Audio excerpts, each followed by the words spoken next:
अब देखो इसमें जो है सूत्र का अगला भाग क्या है, योगारूढ़ तो साध सम्यक दर्शन नित्य। ये सम्यक दर्शन क्या है? सम्यक दर्शन किसको कहते हैं? आप ज्ञाता हो, आपको ज्ञान है, ये सम्यक दर्शन है। आप दृष्टा हो, आप दृश्य को देख रहे हो, ये सम्यक दर्शन है। बोलो, ये सम्यक दर्शन नहीं। सम्यक दर्शन क्या है? ज्ञाता ज्ञान ज्ञेय त्रिपुटी का क्या करो, सुपड़ा सा। न दृष्टा हूँ, न दृश्य हूँ, न दर्शन, न ज्ञाता हूँ, न ज्ञान है, न ज्ञेय, न ध्याता हूँ, न ध्यान है, न ध्येय। इस त्रिपुटी का सर्वनाश कर देने का मतलब है सम्यक दर्शन।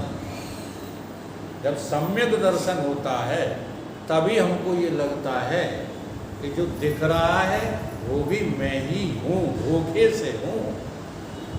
ये धोखे से मैं दिखता हूँ संसार के रूप में, और जो देख रहा है दृष्टा वो भी मैं ही हूँ, और जो प्रक्रिया चल रही है वो भी मैं ही हूँ। मैं के अतिरिक्त और कोई दूसरा है ही नहीं। इसका नाम है सम्यक दर्शन।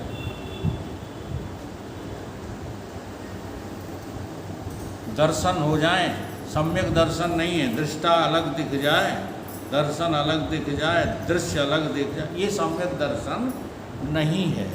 जिस दर्शन में दृष्टा दृश्य दर्शन ज्ञाता ज्ञान के इनका अलगाव भस्म हो जाए, ये शंकराचार्य की भाषा, इनका जो पृथकत्व दिखता है ये क्या हो जाए, भस्म हो जाए, तो उसी का नाम क्या है, सम्यक दर्शन।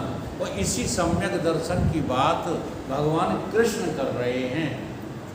यो माम पश्यति सर्वत्र सर्वं च मयि पश्यति तस्याहं न प्रणश्यामि सच में न प्रणश्यति। इसी का नाम है सम्यक दर्शन। अब जब ऐसा सम्यक दर्शन हो जाए तो फिर देखो, योग रूढ़ात्वम साध्य। आप घोड़े पर सवार हो गए, आप घोड़े पर सवार होकर के अब व्यवहार करोगे। घोड़ा है कौन? मन। मन बुद्धि तुम्हारी घोड़ा है। अगर ये घोड़े तुम पे सवार हैं तो सम्यक दर्शन है। यही योगारूढ़त्व का अर्थ है। आप अपने घोड़ों पर सवार हो जाओ तब सवार हो पाओगे ना। हाँ, जब घोड़ा तुम्हें मिथ्या दिखेगा, और घोड़ा ही सत्य है। अब रुपया सत्य है कि झूठा है? ईमानदारी से बताना। रुपया पे तुम सवार हो या रुपया तुम्हारे ऊपर सवार है? रुपया तुम्हारी घोड़ी है या तुम रुपया की घोड़ी हो?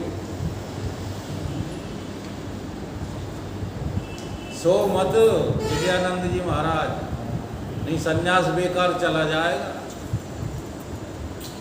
पता नहीं, जब हम सुनाते हैं तो जाने अच्छे अच्छे सो जाते हैं। वहाँ भी तमाम सो रहे थे लेकिन हमें सोने वालों से कोई मतलब नहीं रहता। हमें तो और खुशी होती है कि हमारे गुरुदेव तुमने कैसी कृपा की है कि हम लोगों को सुलाने का काम भी कर रहे हैं।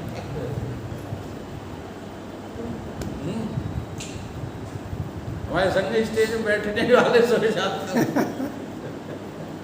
बोलो, कुछ नहीं है, केवल अभी हमने निश्चय नहीं किया है कि मुझे परमात्मा चाहिए,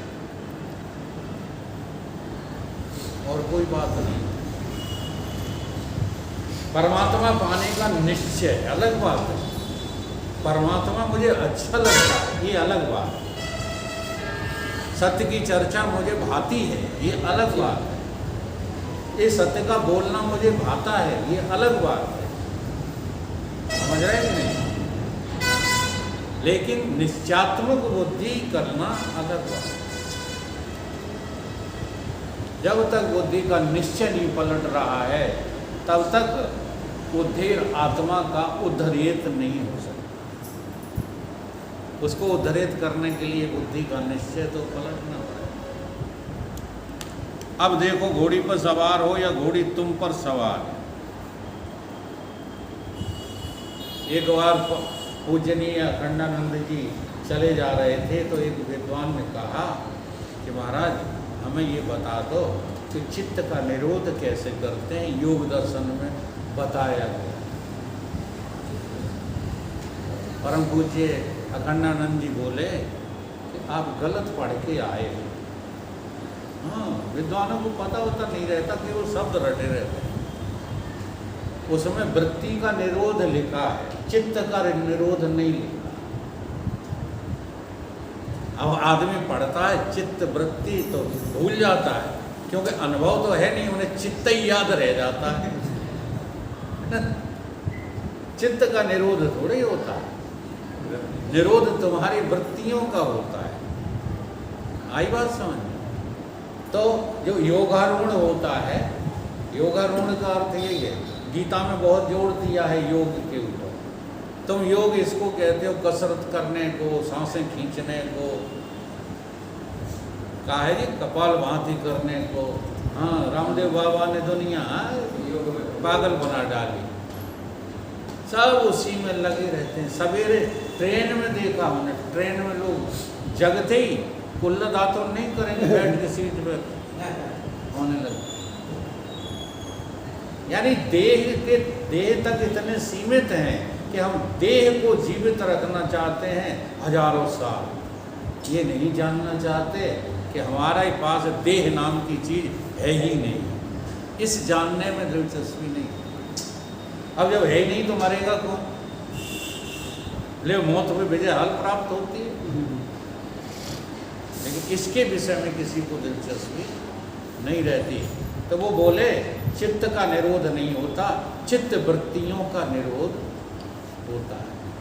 और चित्त वृत्तियों का निरोध कैसे होता है कि वृत्तियां जहाँ जा रही हैं उन वृत्तियों के ऊपर तुम सवार हो। योगारूढ़ चलत जग देखा, क्या है तो भाई विजयनंद? नौकारूढ़ चलत जग देखा। हाँ, हमने योग कह दिया, बात एक ही है। तुम इतने घोड़े पर सवार हो जाओ कि कुछ भी चलता रहे, कुछ भी चलता रहे। तुम्हें लगता है कि चल रहा है तो धोखा है कि चल रहा है। ऐसे ही आप जो है अपने मन बुद्धि चित्त अहंकार पर सवार हो जाओ, तो इसके द्वारा जो भी दिखे सब मिथ्या, सब मिथ्या, कुछ भी सत्य नहीं है। सत्य तो तुम हो जो घोड़े पर सवार। एक बार क्या हुआ कि कबीर बाबा का जो है घोड़ा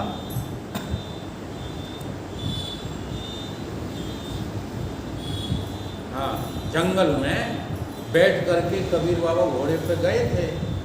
जंगल में बैठ करके साधना करने लगे।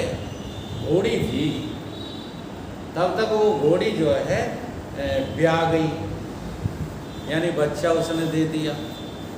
उतने में राजा की सवारी आ गई। तो राजा ने देखा और कहा अपने सिपाह सलाहकारों से कि यार देखो अपने राज्य की कोई घोड़ी ब्याह गई।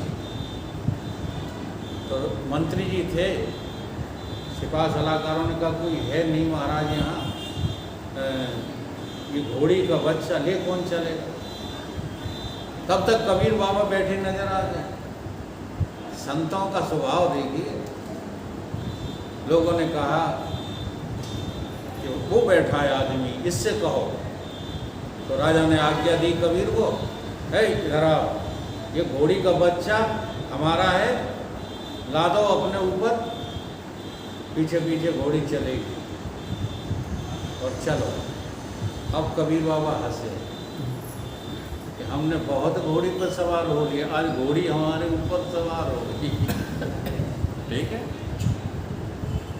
तो साधक को इतना सजग रहना चाहिए कि तुम योगारूढ़ हो या योग तुम्हारे ऊपर चढ़ बैठा है। तुम योगस्थ हो या तुम जो है परस्थ हो, ये तुम्हें होश होगा। तो यहाँ पर योग अर्थ का यही अर्थ है कि जो हमारा अंतःकरण है इसको हम घोड़ी बना लें और इसके ऊपर चढ़े रहें, फिर इसके ऊपर चढ़ करके जो कुछ हमको दिखे वो सब मिथ्या है, हम जिस रास्ते पर चले जा रहे हैं वही रास्ता सत्य है। हम देख रहे हैं आप घोड़े पर सवार हैं,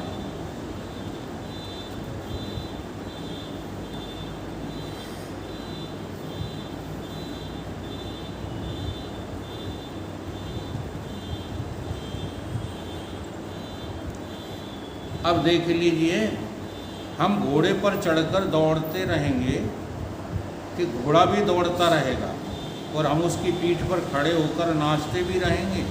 नहीं,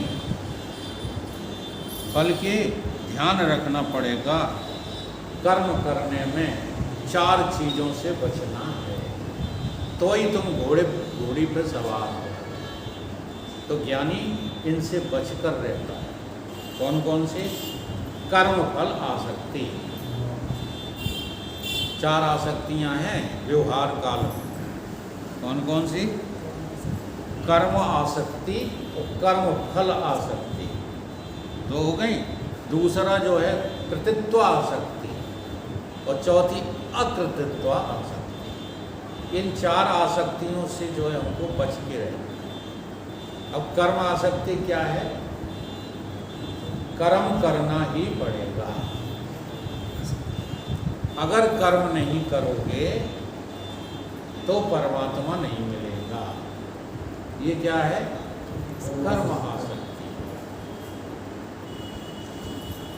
इसे कर्म आसक्ति कहते हैं। और कर्म फल आसक्ति क्या है? अगर हम नहीं करेंगे तो उसका फल नहीं मिलेगा। जैसे हम नौकरी क्यों करें? नौकरी इसलिए करें क्योंकि हमारे पास धन नहीं है, तो धन पाने के लिए नौकरी करना ये क्या है? कर्म फल आसक्ति। अब सीधी सी बात है, अगर फल नहीं चाहते हो तो करोगे ही क्यों? है? बड़ी मुश्किल से समझ में आई बात नहीं। एक नौकरी छोड़ के दूसरे की तलाश। अब देखो हुआ तो क्षणिक वैराग है, जैसे ये हम शरीर से नौकरी छोड़कर आए, अब नौकरी छोड़ ही आए थे तो अब भड़बड़ाने की क्या जरूरत है? अब यहाँ लोगों से सिफारिश करके अच्छी खासी नौकरी छोड़ा है, अब घर आए तो घर में भैया न्यारे हो गए, अब जरूरत पड़ी नौकरी की, अब फिर तलाशते फिर रहे हैं। अब वो नहीं मिल रही, अब छोटी मोटी भी करने को तैयार हैं। हम इसके राजेशा के स्कूल में एक बार गए और वहाँ बैठा एक वो है, क्या नाम है नरेश जी उसका? काना है, काना। इनका मैनेजर है, वो है तो अध्यापक ही, प्रिंसिपल है जाने को। वहाँ ने नकबे चढ़ाए हैं राघव, हाँ वही होगा। एक आंख का था, इतना मुझे याद। तो नबुआ चढ़ाए मान गए सिस्टर हैं, कोई थे प्रिंसिपल थे उसके, और ये इस वाली बिल्डिंग में गए थे, उषा कॉलोनी में। वो ठाकुर ही थे, चलो साहब हो रही का करना। तो उन्होंने कहा मिस्टर, हाँ आपको पूरा दिन पढ़ाना पड़ेगा, 500 रुपये दूंगा। तो वहाँ पर जो है हमको क्रोध आ गया। क्यों आ गया? जब हम अच्छी खासी नौकरी जो है छोड़ के आए, तो यहाँ इनकी जो है मिजाज सुनना पड़ रहे हैं। तो फिर कहा तो नहीं, मन में ही कह लिया कि इनकी ऐसा करो फुरफुर्ती बना 500 रुपये की। अब बात समझ में आई? कर्म फल आसक्ति अभी छूटी। जब तक कर्म फल आसक्ति नहीं छूट रही भारत तब तक स्टेज पे ये चिल्लाते हो ना, ये किसी काम का नहीं है। हाँ, हमारे भारत जी समझते हैं, हमने हाँ कलाई पूरी दुनिया और ये पोल तुम्हारी हमें पता है। कर्म के फल की आसक्ति का त्याग करो। अगर कर्म फल की आसक्ति के त्याग हो जाए फिर बताओ हमें करना ही क्या है। करते रहेंगे लेकिन करना कुछ नहीं। तीसरी है परमात्मा का हो जाए। तीसरी आसक्ति कृतत्व आसक्ति। इसमें हमको लगता है कि क्रिया हम करते ही रहे। बहुत से लोग हमने देखे उधर पुधर करते ही रहते हैं, चैन उन्हें पड़ती ही नहीं। बैठना उनकी, जैसे हरिओम बाबा है ना, हम तो चाहते हैं कि हमारा प्रवचन शुरू हो जाए तो बाबा बैठकर सुने, और बाबा पुदकता ही रहता है कहीं कुछ कहीं कहीं।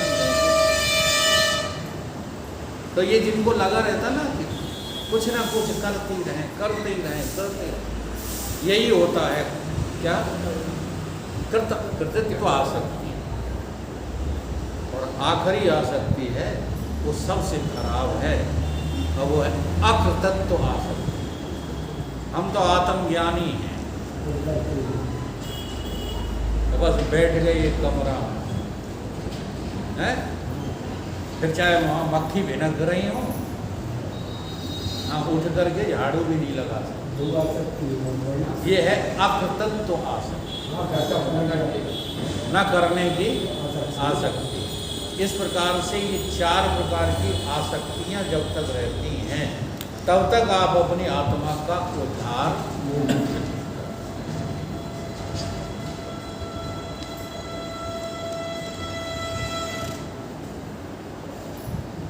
फलासक्ति नहीं होना चाहिए। सुख घर में आ गए, घर में से किसी दरवाजे से टपक पड़े तो ठीक है, सुख हमें मिले लेकिन कहीं से टपक पड़े घर के दरवाजे से। हाँ, निकम्मे लोग ऐसे ही तो सुख चाहते हैं। ये हमारे पतिदेव नहीं हैं। क्यों? वे तो लाख रुपए वाली मोटर में आते थे। अब पति जी एक दिन आए गए टैक्सी में बैठ गए। अब पत्नी का बोले, you are not my husband. उनकी का कह रही हूँ? हाँ सही कह रहे हैं, हमारे पति तो लखटकिया में बैठ के आते हैं। 1 लाख वाली गाड़ी चली थी ना लखटकिया। अब तुम बाबे से उतरे नहीं तो तुम हमारे पति कैसे हो सकते? तुम तो टैक्सी में आए हो।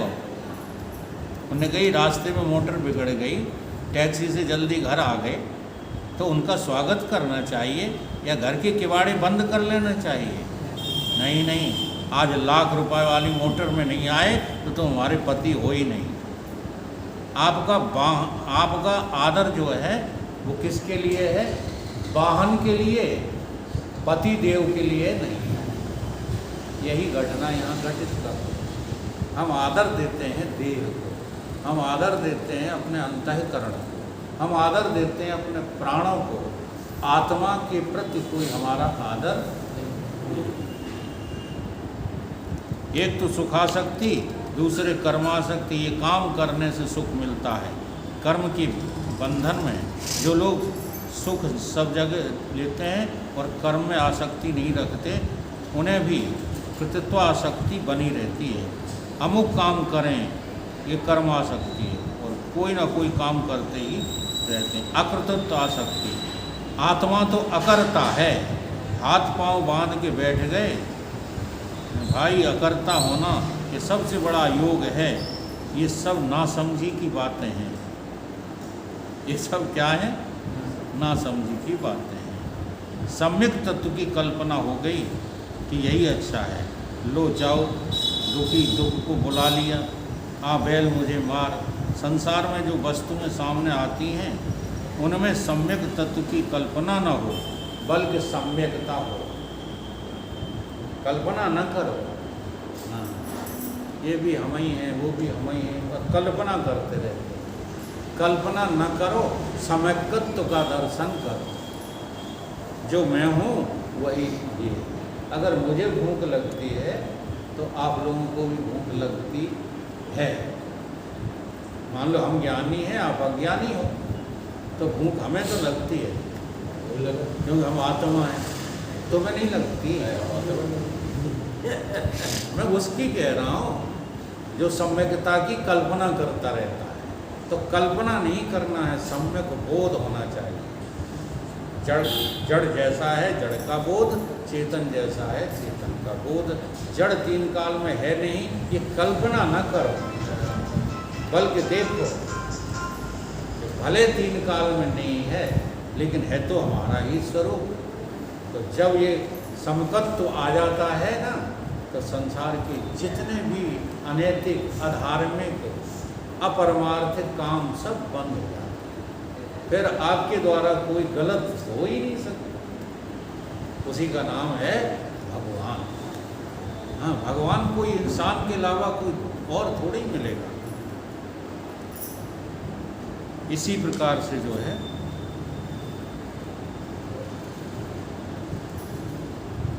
ये योगारूढ़ की बात हो गई।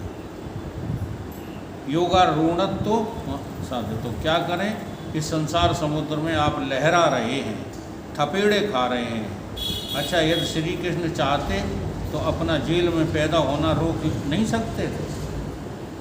रोक लेते। जेल में क्यों पैदा हो गए? कहीं बाहर उत्साहपूर्वक होते, ढोल मजीरा बजते, पैदा होते पराए घर में जाना पड़ा। पैदा होते ही कहाँ जाना पड़ा? पराए घर में। वो भी रोक सकते थे। पूतना का जहर पीना पड़ा, वो भी रोक सकते थे। पैदा हो रहे पराए घर में, जा रहे हैं, पूतना का जहर पी रहे हैं, बैलगाड़ी, पेड़ गिर रहे हैं, अजगर के मुख में जाना पड़ रहा है, पानी में डूबना पड़ रहा है। वाह नारायण, सबका सामना कर रहे हैं, मामा को मार रहे हैं, 17 बार जरासंध से लड़ रहे हैं, अपने किले में 18वीं बार काली अवन के पीछे भाग रहे हैं, धन लुट रहा है, गांव छोड़ना पड़ रहा है, पहाड़ों पर नंगे पांव भटक रहे हैं, आश्रमों में साधुओं के पास जा जाकर रोटी खानी पड़ रही है, पहाड़ में आग लगती है तो कूदना पड़ रहा है, समुद्र में जाकर रह रहे हैं, द्वारका में समुद्र में ब्याह करने के लिए स्त्री का अपहरण कर रहे हैं। तुम कर ले तो फिर जिंदगी भर के लिए नाक कट जाएगी। स्त्रियां आपस में लड़ रही हैं, बेटे शराबी हो रहे हैं, बात बिल्कुल नहीं मानते, अपने सामने वे लड़ रहे हैं और श्री कृष्ण ज्यों के त्यों हैं अपने स्वरूप में। मरो सारे, ये हमने ब्रज की बोली, ये ब्रज की बोली, मरो सारे। अब सारे के दो अर्थ हैं, एक तो पत्नी के भाई का नाम सारे और दूसरा सब भी सारे के, सब सबके सब सारे, बहुत सारे, तो सबको खत्म कर। सब कोई नाम की चीज है नहीं। यह गीता श्री कृष्ण के मुख से निकलती है कि नहीं? वह तो अर्जुन जाने और संजय जाने। संजय ने टेलीविज़न पर देख लिया, अर्जुन ने आँखों से देख लिया। श्री कृष्ण के मुख से गीता निकलती है कि नहीं? यह तो वे लोग जाने। हम तो कहते हैं श्री कृष्ण के जीवन का एक एक क्षण गीता ही तो बोल रहा है? केवल श्री कृष्ण के मुख से गीता निकली है इतना पर्याप्त नहीं है। उनकी एक एक लीला गीता ही की तो बात कर रही है और हम भी उसी गीता का अनुकरण करें। हमारा जो आत्मा का अनात्मा बन जाना है, ये बहुत बड़ा भ्रम है और इसी भ्रम की निवृत्ति का नाम है उद्धेर उद्धरेत आत्मा। तो आत्मा से आत्मा का उद्धार इसी तरह होता है। एक छोटा सा एग्जाम्पल दे दें। शीशा में जो हमको दिखता है वो मैं ही हूँ, कोई और है? और कोई तो नहीं है। अब वो जो शीशे में दिख रहा है उसका पतन हो गया है। तुम्हारा आज तक पतन वही गिरा पड़ा है। अब उसी को उठने का नाम, उठ करके अपनी वास्तविकता को देख लेने का नाम उद्धरेत आप।